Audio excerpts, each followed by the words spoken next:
Hello, hello, and welcome back to another episode of FML Talk, all of my beautiful, amazing people. This week, we are going to switch it up a bit and dive back into a solo episode, which we haven't done in a little while. We've been bringing a lot of awesome guests on, and I've been loving it, but I felt the need in my soul to answer some of these questions that I continuously get asked. So this week, we are going to dive in and talk about all things surrounding abandonment. Fear of abandonment, how that manifests, the way that we sabotage ourselves in relationships because of it, all the things. Sit back and either grab a cocktail or a couple of tissues because we're about to go there. Welcome to FML Talk. Oh my God. Wait, how old was the other girl? 19. Can you believe that shit? Hey, this is Gabrielle Stone. Good book? He did what? 48 hours? What a dick. Yeah, but have you seen all the photos on her Instagram? And this is FML Talk. Oh, no, she didn't. Okay, let's just take a deep fucking breath to start this episode off. Okay, so most of you that have been following me or listening to the show or have read my book are no longer strangers to my story. You know, I lost my dad when I was a little girl very traumatically. I then had that same loss happen to me with my high school sweetheart when he was killed in a car accident. And this really did instill the fear of abandonment in me at a very young age. I mean, when I was 6 years old, I created the subconscious belief when I love someone, they die, which is really fucking heavy, man, to carry something like that when you're so young. Obviously, it's not conscious, it's subconscious for a reason, but it really began to manifest and dictate my life in a lot of different ways. And not that you ever fully heal or get over a death like that in your life, but when I was finally feeling like I was on the other side of it and didn't have as much anger around it and wasn't in constant fear of it, lo and behold, the universe put something back in my life that ripped that wound wide open, and that was losing my high school sweetheart. And that, for me, when I got that call, was one of the most numbing and shocking experiences that I've ever gone through, because my brain could not make sense of the fact that I was about to have to deal with this again. I mean, this was the second man that I felt like I really loved that was ripped away from me in a really traumatic and seemingly unfair way. And it had become very apparent that that belief that I had carried since I was a little girl was being reinforced. So it again was when I love someone, they die.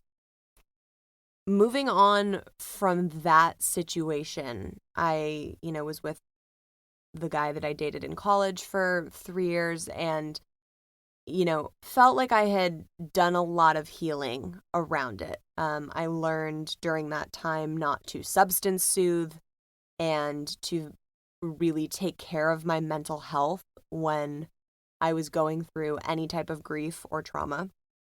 And I had felt like I had come out the other side.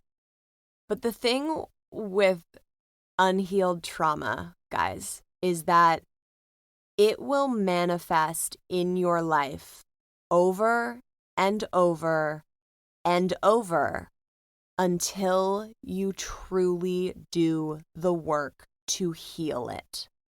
So let me explain. There is a theory that I identify with. Oprah's talked about it. Many, many people have discussed this theory. And that is that you attract and are attracted to romantic partners based upon what you are trying to heal from your past. There's a lot to unpack in that one fucking idea, so let's discuss this for a second. So For example, my past trauma was fear of abandonment. When I love someone, they die. Obviously, not everyone is just going to up and die on you. So the more day-to-day version of that belief is when I love someone, they leave. So here I am now as an adult, feeling like I have seemingly healed from the things that I've gone through. And I'm attracting people, men, into my life that are going to trigger that unhealed trauma. Unbeknownst to me, it was unhealed trauma. But when I look back on it, and reflect on it now, I can see that even when I was dating my college sweetheart or when I met Daniel, my ex-husband, I still wasn't okay being by myself. I still didn't feel safe being alone. I wasn't comfortable being alone. And that was my manifestation of my many, many years of fear of abandonment. So I'm now in my 20s and attracting men that are going to reflect and trigger that trauma in order for me to get a fucking reality check and slapped in the face by the universe to be like, yo, bitch, you need to heal some shit. Unfortunately for me, that lesson came in marrying someone and being betrayed in the ultimate way, being cheated on, being lied to, being disrespected. And it was such a clear message of like, you need to look at your trauma. You need to look at what you still are in fear of. Because if I'm walking around with a subconscious fear of abandonment, that's literally what is going to show up in my relationship. And that is exactly what did. Although I was insanely thankful to have dodged a massive bullet and was given an out in this unhappy marriage that I had found myself trapped in, I didn't realize at the time that him ripping open that abandonment wound meant that I still had a lot of work to do in that area. So obviously we fast forward a few weeks and enter Javier. So we've gone over the love bombing. We've gone over why it all happened. We've gone over the fact that it needed to happen and it was a huge catalyst for me, obviously, that I'm very, very thankful for. But if we're looking at just the black and white facts of what happened, I attracted into my life a man that was going to shine this hugely bright light on me and make me feel like I was the center of his universe, like my dad did, like my high school sweetheart did, like the way I always had yearned for and dreamed to be loved. I attracted that into my life. And then the universe said, okay, maybe this time with someone that you're so invested with and someone that has really changed the way you thought about love and relationships. Maybe with this person, if we rip this away from you, maybe then you will look inward to see that you finally have to go fix the trauma from when you were a 6-year-old little girl. And what better way to go realize that you are in fact okay by yourself and you are in fact a badass by yourself and totally capable and safe and thriving by yourself than to be thrust to the other end of the fucking world 100% alone. I mean, you can't write this shit, you guys. If you look at my story as a textbook example, it quite literally shows you that what was instilled in me subconsciously at 6 years old then manifested not once in my high school sweetheart, not twice in my marriage, but 3 times. Men came into my life and either by choice, by tragic accident, or by fucking deceit and like dirty, dirty lies, ended up abandoning me.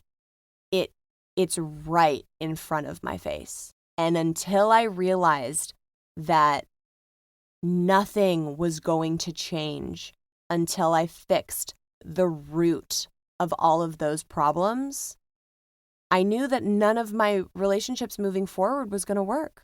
So it wasn't until I really sat down and went, okay, what fucking work do I have to do on myself to let go of this belief? It wasn't news to me. I knew that I had a fear of abandonment. I had been told since I was a little girl, that I had a fear of abandonment. My mom's a fucking world healer who heals people all over the world. And like, here I was going, okay, I get it. I have a fear of abandonment. What the fuck am I supposed to do about it? And it wasn't until I went and I got into really, really solid therapist's office who was a perfect mix of clinical and spiritual. And I talk about her a lot in book 2, which you'll read all about eventually. And I really started to look at where these beliefs came from, how they were manifesting in my life, and what I needed to do and fix within myself to shift them moving forward. So if you're trying to figure out in your life why patterns keep happening, and patterns are the biggest indicator that are like a light bulb to show you, hey, there's something going on here because it's happened more than a few times that you need to look at. And these patterns are indicators that you need to fucking heal some shit. And the best way to always start this process is to look back at your childhood. What was modeled to you by your parents in relationships? What happened in your early childhood, 4 to 7 years old, that really was a staple in your life, that really put some beliefs into your system that you were then going to go carry throughout your life as an adult? And more often than not, things that were lacking in the relationship with your parents that you saw, or things that were lacking in your life, or traumatic experiences that happened that left you feeling a certain type of way, those are the things that whoever you attract in your life in a big role, like a significant other or a really, really close friend, those are the things that are going to show up in that relationship. You are going to attract people that mirror your shit until you fucking choose to fix it. So if you are tired of looking at the same goddamn thing in that fucking mirror, stop attracting it and fix your own shit first. One of the most common questions I get asked is, weren't you incredibly guarded after you found out about your husband's affair? Weren't you incredibly guarded after Javier broke your heart? Like, weren't you just fucking guarded? Like, didn't you just build a goddamn castle around your heart and be like, fuck you guys, I am not letting anybody in, everybody piss off? And my answer always seems to surprise someone, and I know I've talked about it in past episodes before, but no, I wasn't. If there was ever a time that I was going to be guarded, it would have been after I found out my husband was cheating on me and had been sleeping with someone else simultaneously that he was sleeping with me. And if I would have done that and built this massive wall around my heart, I never would have met Javier. I never would have fallen in love, wouldn't have gotten my heart fucking ripped out of my chest, gone on this adventure, wrote the book, been talking to you, you know the story. We wouldn't be here. I wouldn't be who I am and be the woman that I am today. And I'm so fucking thankful for all of it and wouldn't change a thing. And of course, when I came back from Europe, there were different fears that I had to work through. I mean, you'll read about my shit show of my healing journey in book 2, but I went through a lot of ups and downs on trying to fight through wanting to guard myself and not feeling deserving of a healthy love. But when people ask me that question, it comes from a place of fear. It comes from a place of like, oh my God, if I had my heart shit on the way that she did, I would swear off men entirely. And while sometimes that isn't the worst idea for your own personal growth and healing reasons, there was something that changed in me when I started to heal my abandonment that helped me get over that fear place. And that is knowing that, yes, when you put yourself out there and you love hard, you always have the chance of getting your fucking heart broken. You always have the chance of walking down the aisle and finding out that your husband slipped and his dick fell into a 19-year-old 2 years later. You always have the chance that the man that makes you feel like he is the center of your universe and is going to ride off into the sunset with you will, in fact, put your ass on a plane, send you to Europe, wave goodbye, and totally fucking leave you high and dry. They're all open possibilities. And you know what? As much as I love and trust and believe in my relationship with Tay, I never say that that's not a possibility. There's never a space in my mind that's like, I am always 100% totally safe and fine. Because I never obviously went into my marriage thinking that. I never went into my relationship with Javier thinking that. You never go into any relationship being like, fuck, this dude could blow my shit up. But there was one thing that changed for me, and this is what I want everybody to really, really listen to. When I went on my Europe trip, I had a big fucking aha moment around my long-stemming belief of fear of abandonment. And that was, no matter who abandons me in my life, the biggest fucking thing is that I will never abandon myself. And when I really, really tuned into that and really put that together, I suddenly was not so scared anymore, because it didn't matter what guy was going to rip my heart out. It didn't matter what person was going to trigger me and make me feel like my life was exploding in front of my face, because I was never going to abandon myself. So when the fear creeps up and people are like, oh my God, how do you do it? Aren't you terrified? Yeah, guys, love is fucking scary. It's putting your heart out there on a platter for someone else to hold in their hands. That's fucking terrifying. But am I afraid? No. Because if nothing else in this life, through everything that I have gone through and learned, no matter what happens in any relationship, I know that I will fucking survive. I know that I am not going to abandon myself, and I know that I am going to come out the other end of it so much stronger. And that alone gives me the strength, the peace, and the knowing that everything is always happening for a reason and going to be okay. Because as long as you are not abandoning yourself, you always have someone that's got your fucking back. Okay, so we talked a little bit about how my personal fear of abandonment had manifested in my life. And when I was younger, it was, always wanting to have friends over and have a sleepover and being really, really close to my mom. When I got older, that was, me always having a man in my life, always had a boyfriend, jumping from guy to guy, having roommates, never really truly being okay by myself.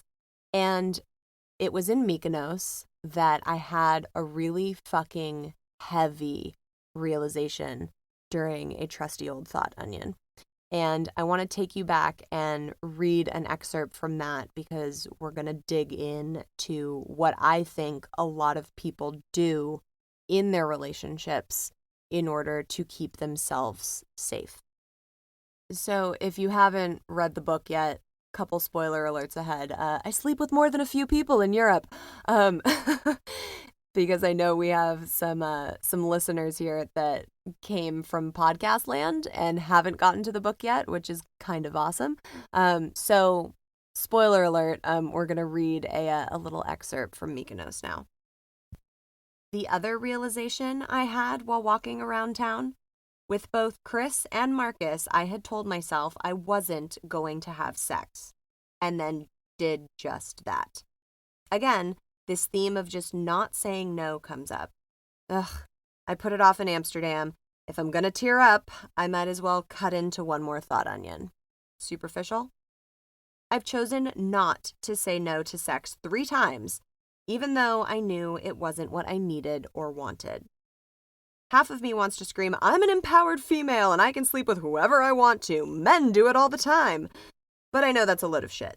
Alas, what's the authentic thought? Ever since my dad died, I've been trying to patch the hole in my heart through my relationships with men.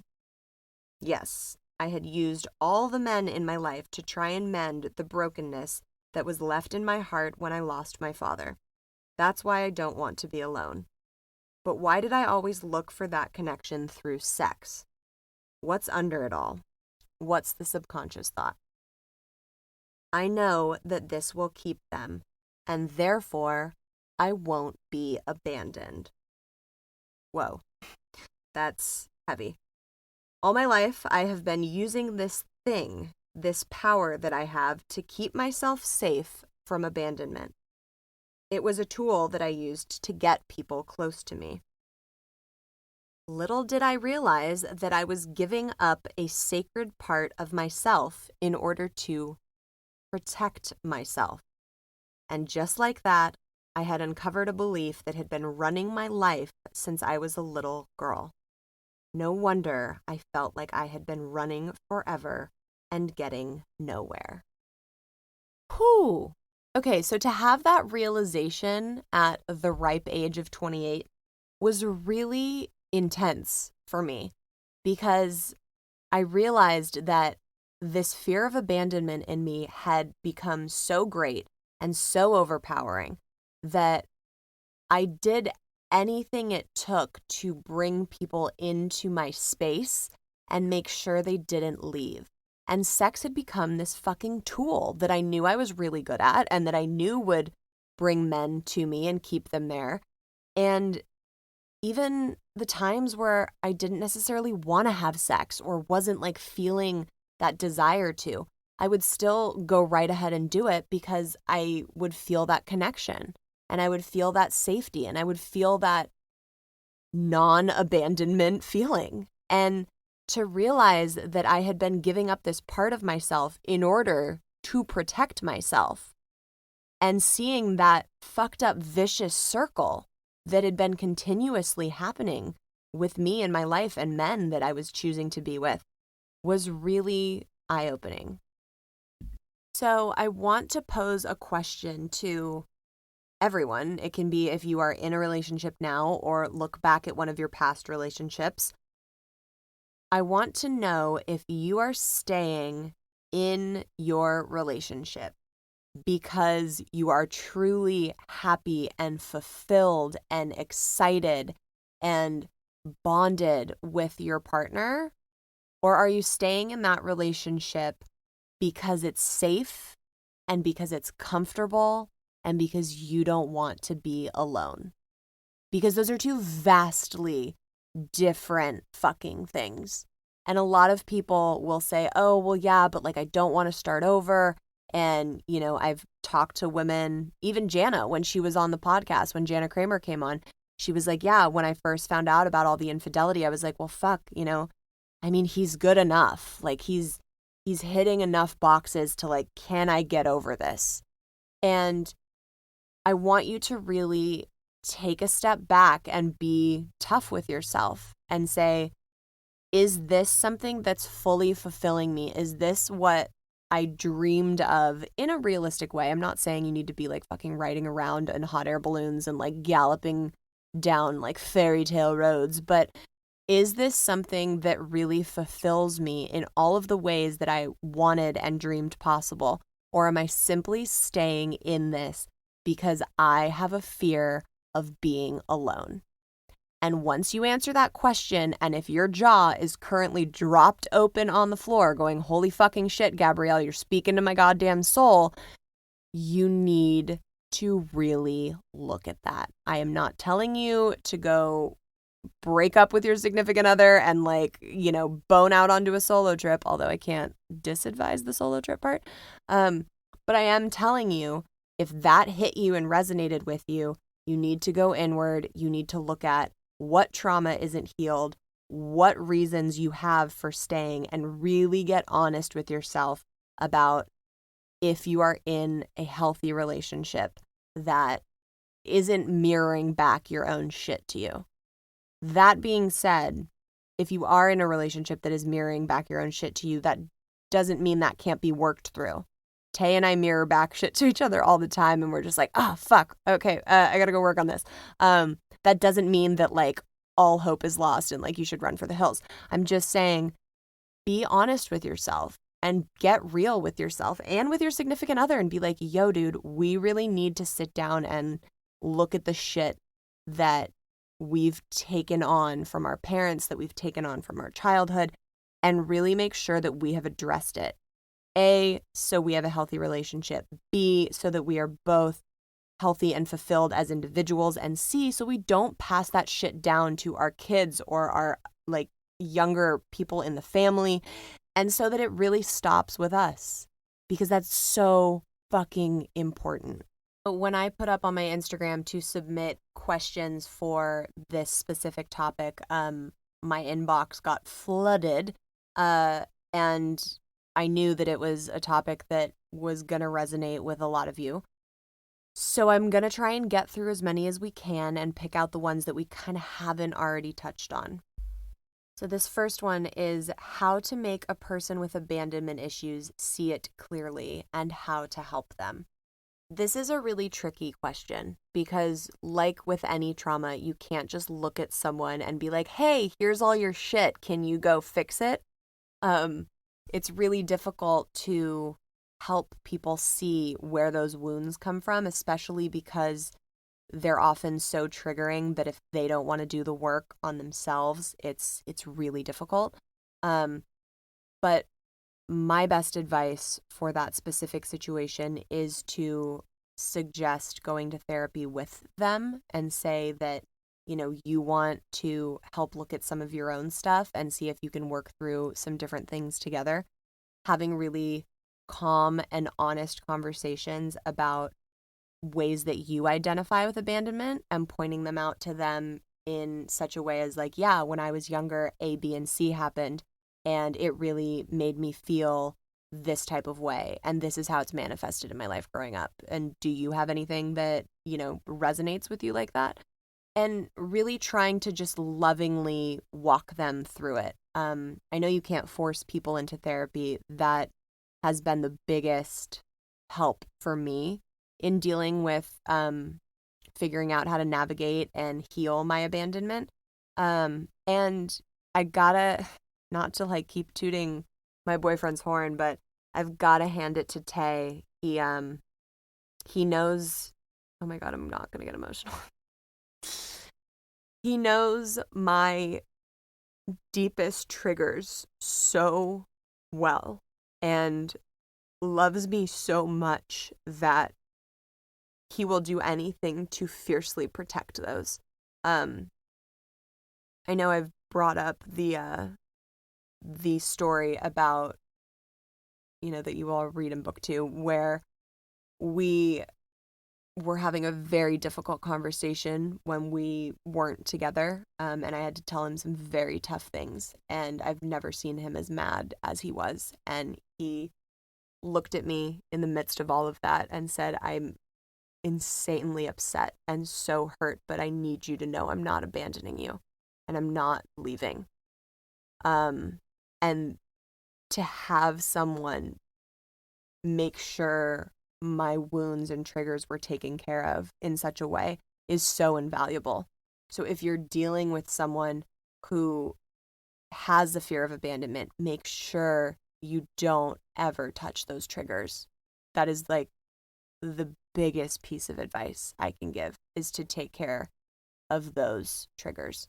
Even when we've been in Hawaii, and I've been ripping my soul apart writing this book, there have been really tough days where Tay has, seen how hard it's been on me, and where we've had conversations come up and, talked about Javier, talked about other people, talked about really tough topics that we're gonna have to tackle when he sits down to inevitably read this book. And every single time he looks at me and he's like, we're gonna get through it. We'll go to therapy. I'm here. It's all gonna be okay. You're not gonna be abandoned. And it's just, I never thought someone in my life other than my mother would be able to respect the type of trauma that I've been through and love me enough to hold my hand as I walk through that. And I'm just really, really grateful. I am now crying in a closet while I record this in Hawaii. Okay, here we go. Next question. Okay, this is a good one that I really resonated with. How to overcome abandonment after a breakup with a narcissist. Yes. Good old narcissist. So we've talked about Daniel, obviously, the fact that he was a narcissist, and I had no idea until I got out of the relationship and really started learning about what a narcissist looks like. But for me, I did have to do some work around the abandonment caused by Daniel.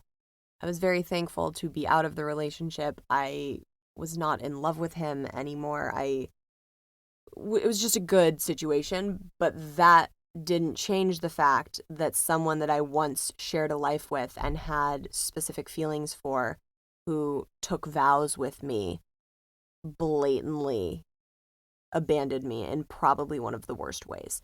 So I still had to do some work on that. And when I was in therapy, we did this session, which is so funny because, of course, this was in one of the chapters I was writing about today. And we did a session where my therapist took me to each step that I had felt abandoned in my life. So obviously we went to my dad when I was a little girl. We went to my high school sweetheart when that happened. We went to Daniel when he cheated. And we went to Javier when I found out I was going on the trip by myself. But when we got to Daniel, it was really interesting because she was like, what do you want to say to him? And we never had that conversation. We never sat down and did the whole like, wow, dude, like, you were my husband and like you did this and like, let's talk about our feelings. Because when he came home, I served him divorce papers and still wanted to keep a poker face because I didn't want him to know how much I knew about everything. So we never had that conversation. And so I'm sitting in my therapist's office, eyes closed, because she does this, kind of walks you through it all in like this meditative state. And it was really interesting what I ended up saying. And that was, I don't hate you. I don't miss you.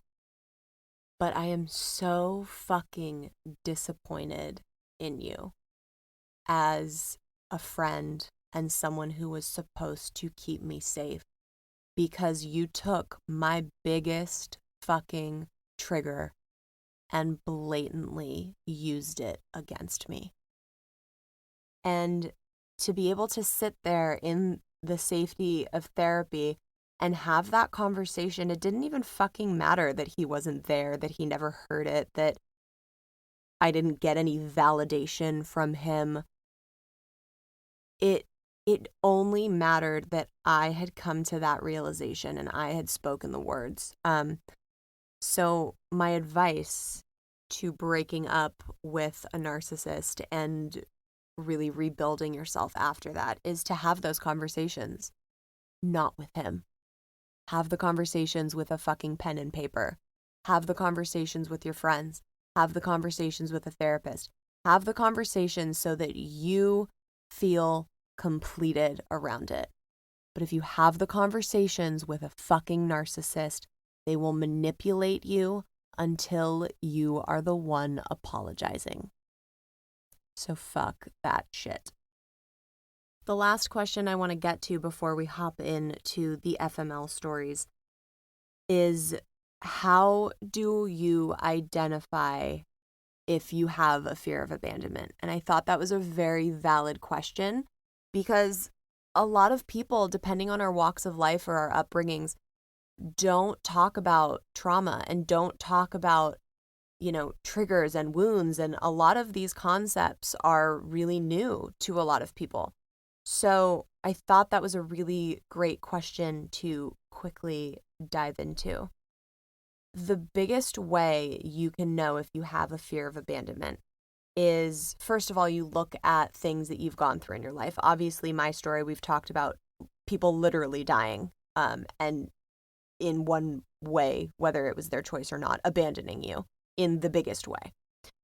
We've talked about men actually leaving, whether that's by cheating or breaking up with you, blindsiding you, any way that you are then left feeling vulnerable and not safe or taken care of, is a really good example of that. But that's definitely not the only thing that causes fear of abandonment. If your mom or dad left when you were young and walked out on your family, massive fear of abandonment. If your parents got a divorce and you were in limbo and it was a toxic situation and you didn't really ever feel like you had both feet securely on the ground, fear of abandonment.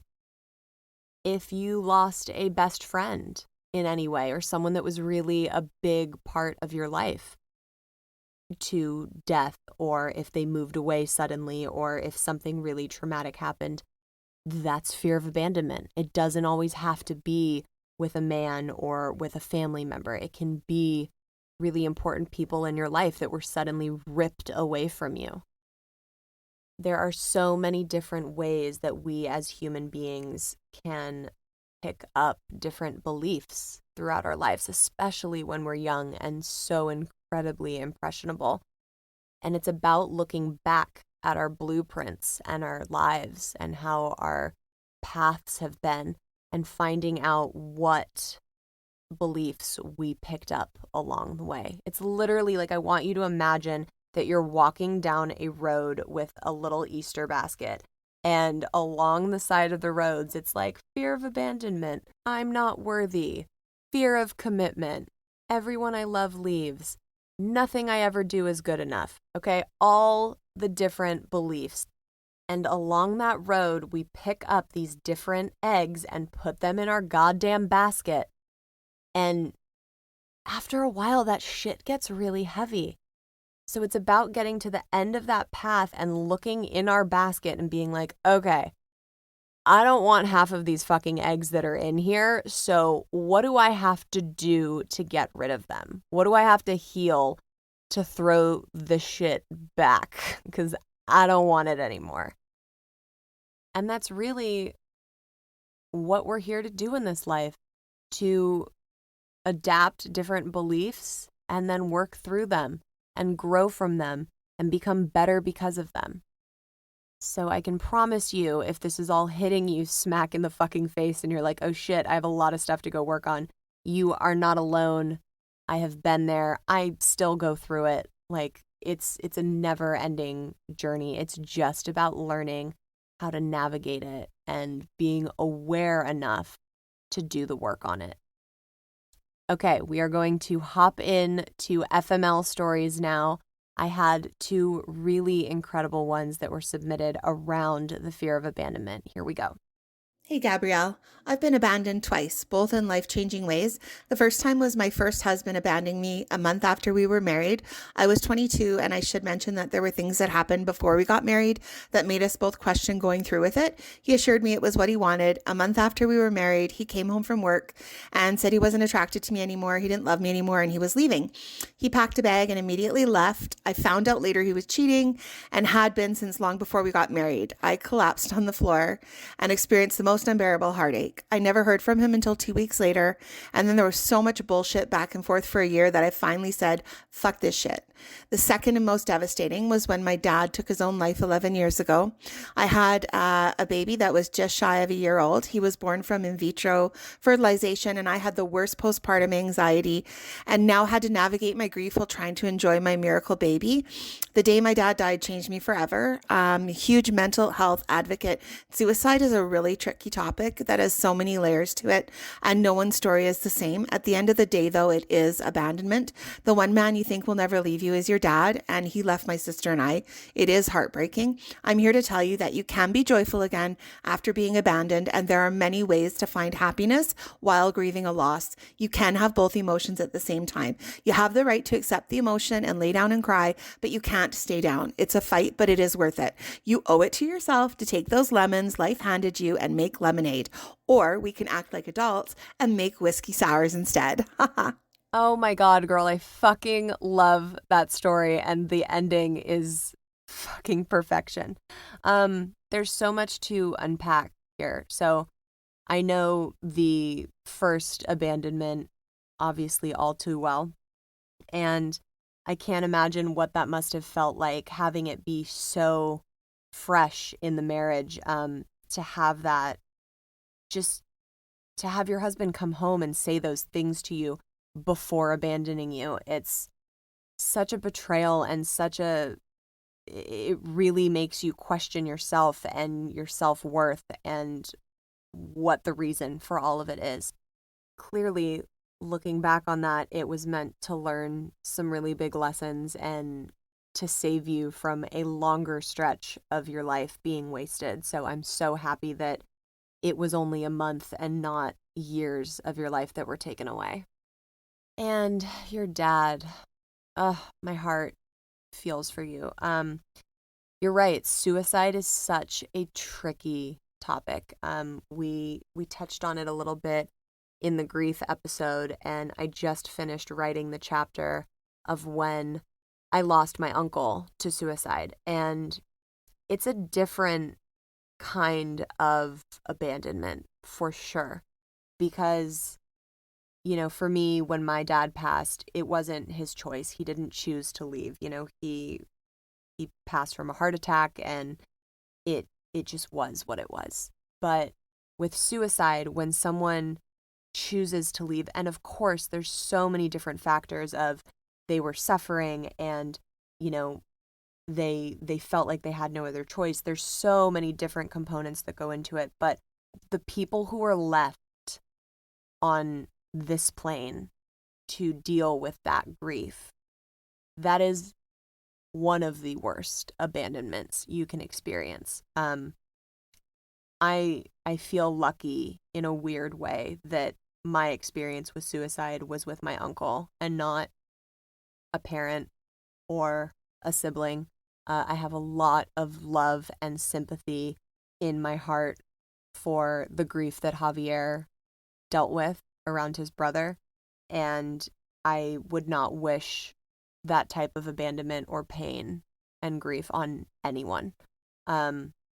But I so love what you said, that you can feel that fickle fucking emotion of grief with other emotions at the same time. You can heal while you're still grieving. You can heal and be joyful while you're still grieving.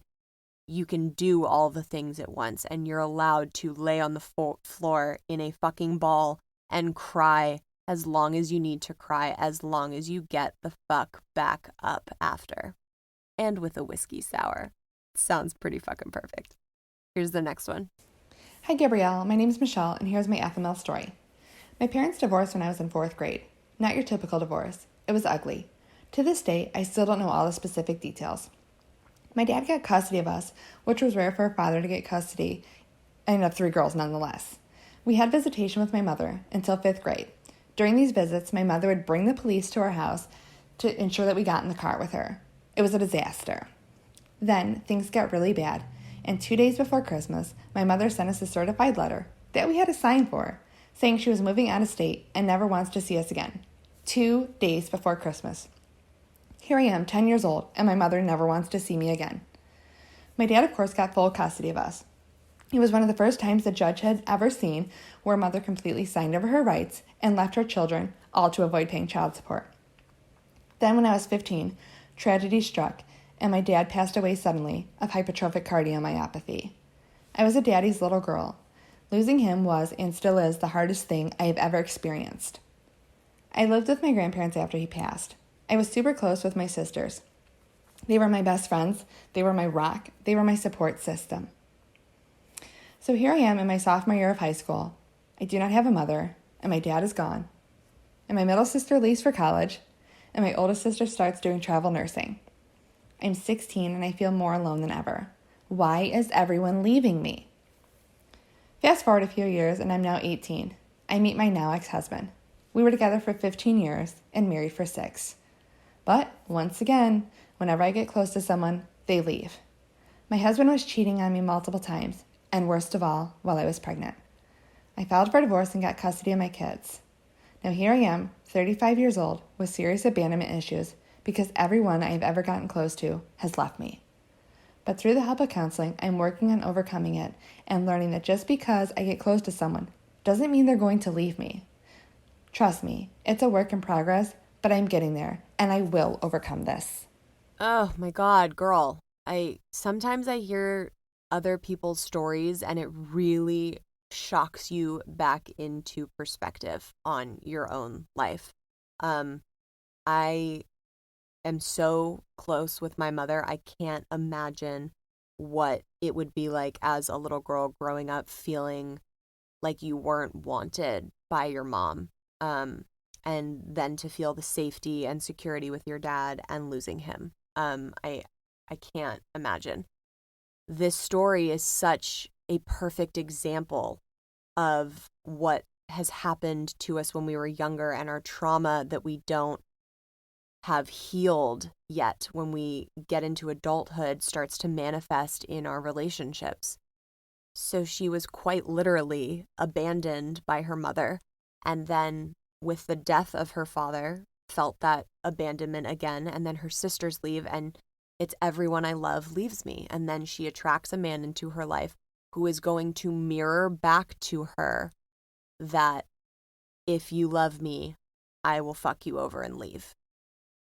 Oh, God, girl, I know it so well. I have lived it, and I am so proud to hear that you are in counseling and that you are fucking fighting the good fight and getting through it.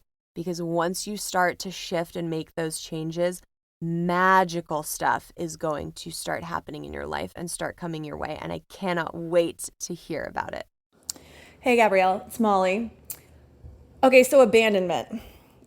I was a child of 2 alcoholics, and I will say that most people they ignore the fact that alcoholism really kind of abandons a child, because when you're an alcoholic, you don't really know how to take care of a child that well. And just because your parents are there does not mean that you don't feel emotionally and mentally abandoned. So there's that. I had to learn that the hard way by attracting a boyfriend in my 20s who was a raging drug addict and died of an overdose. And so I felt abandoned by him because he died. And so it really had me dig down deep and understand why I attracted this and why I felt so abandoned, why it felt so much deeper and so much harder than anything else I had ever been through. And I'd been through a lot of stuff. And as I healed those things, I decided to start a business to help other people with this, and ended up finding out that I was more in an area to help people with money, just because I knew that area helps people make hundreds of thousands of dollars, millions even, and heal their relationships with themselves, their husbands, mothers, fathers, and it's been a hell of a ride. So to anyone who's listening, you might have been emotionally and mentally abandoned even if your parents are physically there. So pay attention to that and get to know that part of yourself. Wow. Okay, so I'm so glad that you brought this type of abandonment up. So this goes back to the question that one of our listeners asked about how do you know that you have a fear of abandonment and what does that look like when you're young? And this is a perfect example of a different way that wasn't mentioned earlier. So when you grow up with alcoholic parents that aren't emotionally there to support you and help you grow and foster you as a child in those like super important developmental years, that's abandonment. And that instilled that in her as a little girl.